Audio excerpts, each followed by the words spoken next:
Ini ngendikane beliau tentang meminimalkan konflik. Ini saya baca di bab Al-Mithalul Awal. Jawazu hibati thawabil qiraah wa shadaqah lil mayyit wa usuli thawabil qiraah wa a'malil birril mayyit. Kita berkeyakinan bahwa yasinan, tahlilan itu sampai ke mayit. Itu boleh kita hadiahkan dan sampai ke mayit.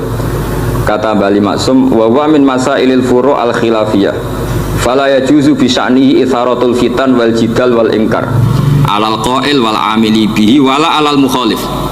Ini dari awal masalah khilafiyah, sehingga gak perlu jadi konflik yang berkelanjutan, baik kita menuntut yang melakukan itu atau menuntut yang menentang itu, karena dari awal ini masalah furu'iyah. Sing nglakoni nggih monggo, sing nentang nggih napa monggo. Selama ini kan kita yang melakukan memaksa orang lain menerima, yang menentang memaksa orang lain menghentikan. Ini tidak fair, kata Bali. Kata beliau itu gak fair. Wala yang bagi ayyaqa bainahuma ma la yang bagi wuqu'uhu bainal akhwaini muslimaini. Kata beliau, wala in kana lil mani'i mustanadun fa inna li ghairihi mustanadan kadzalik. Kalau yang melarang tahlilan, melarang yasinan dikirimkan ke mayit itu punya mustanad, punya sanad. Yang bagi yang membolehkan juga punya sanad. Kalau ada kiai yang kalau pidato nangis itu sanatnya banyak dan benar, tapi yang uraan kayak Pak Duta Besar juga banyak. Semuanya ada sanat. Jadi kata beliau sederhana saja, kalau al-mani'un, orang yang menolak itu punya sanat, kita yang membolehkan juga punya sanat. Tapi kata beliau dengan enteng, dengan ceria, ini masalah furu'iyah.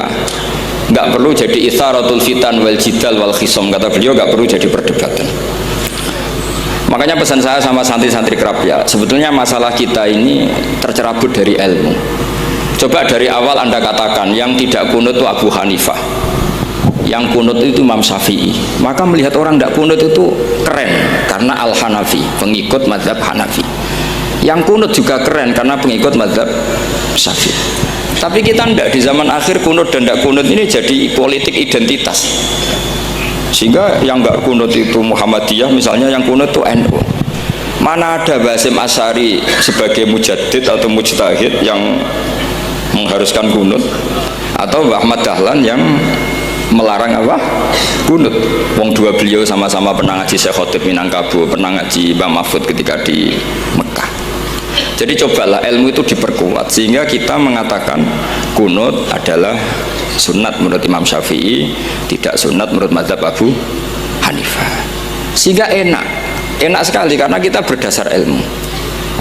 Menyangkut sawabul qiraah atau sawabu amalil khairi, apakah sampai ke mayat apa enggak, ini kata beliau, kata Mbah Ali Maksum, beliau justru menukil Ibnu Taimiyah yang notabene sering dipakai dalil para orang-orang sana. Saya tidak tahu itu orang sana, itu Pak Duta itu yang tahu itu. Itu kalau ini mirip kitab Said Muhammad. Jadi Said Muhammad itu kalau istidlal sering pakai Ibnu Taimiyah karena itu yang dipakai mereka. Tapi ternyata Ibnu Taimiyah, qala Ibnu Taimiyah innal mayyit yantafi'u bi qiraatil Qur'an kama yantafi'u bil ibadah al maliyah minas shadaqah wa nahwiha. Terus waqala Ibnu Qayyim fi kitabir ruh afdalu ma yuhda ilal mayyit as-shadaqah wal istighfar wa du'a lahu wal hajju anhu.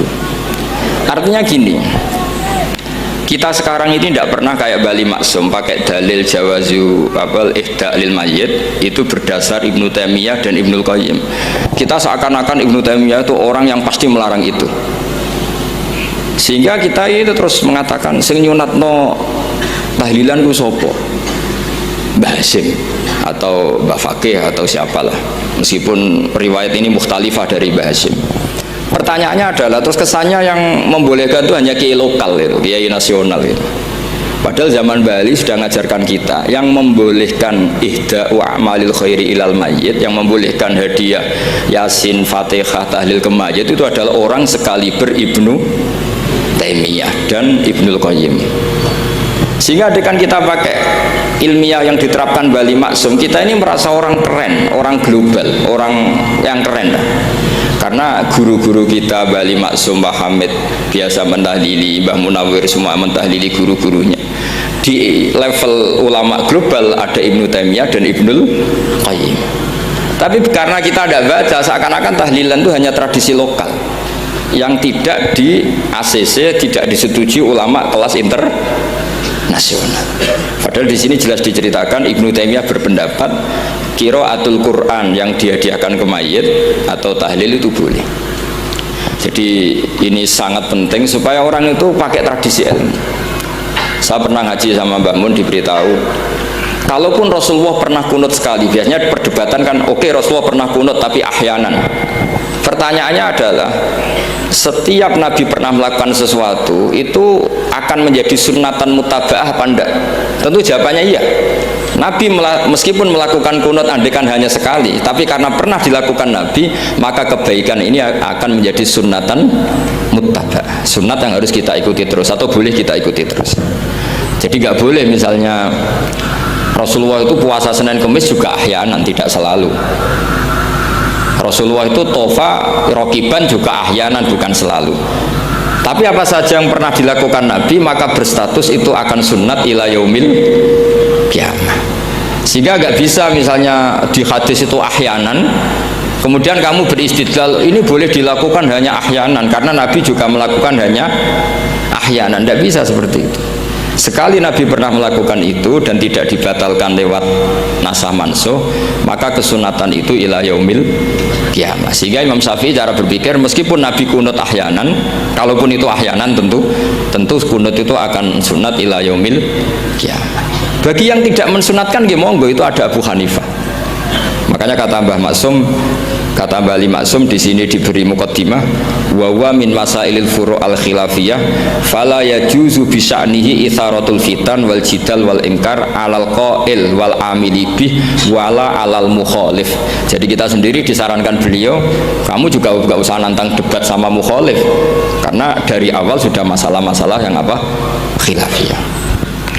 Lalu terakhir pilihan-pilihan terus kemudian tetap memancing polemik. Saya mau cerita lucu di Ihya yang katanya kitab sakral itu ya punya sisi lucu, sisi unik. Nabi Musa sebagai Nabi Bani Israel itu sering digugat karena orang Israel itu tukang debat. Nabi Musa minta ijazah, ya Allah saya kasih ijazah seperti tadi beliau minta ijazah Mbah Mun tadi, minta ijazah yang supaya orang itu tidak bisa berkata buruk sama saya, semuanya muji saya. Jawabannya Allah itu unik. Ya Musa, hadza syai'un lam asna'hu li nafsi, fa kaifa asna'uhu bika. Aku pangerane sering disalahpahami, apa meneh kowe katanya. Jadi makanya kalau ada orang bully beda faham itu biasa. Kata Allah, hadza syai'un lam asna'hu li nafsi, itu sesuatu yang saya tidak melakukan untuk diri saya sendiri. Kata Allah, saya ini Tuhan, yang mengatakan saya punya anak ya banyak, yang anggap saya bakhil ya banyak, yang salah paham dengan saya banyak, padahal saya ini Tuhan. Kalau saya mau tak bungkam semua itu orang, itu saja tidak saya lakukan. Apa mereka terima Nabi? Makanya ini semoga ini saya gojlok Pak Duta Besar jadi pahala beliau, karena diantara pahala itu disebabkan digojlok orang.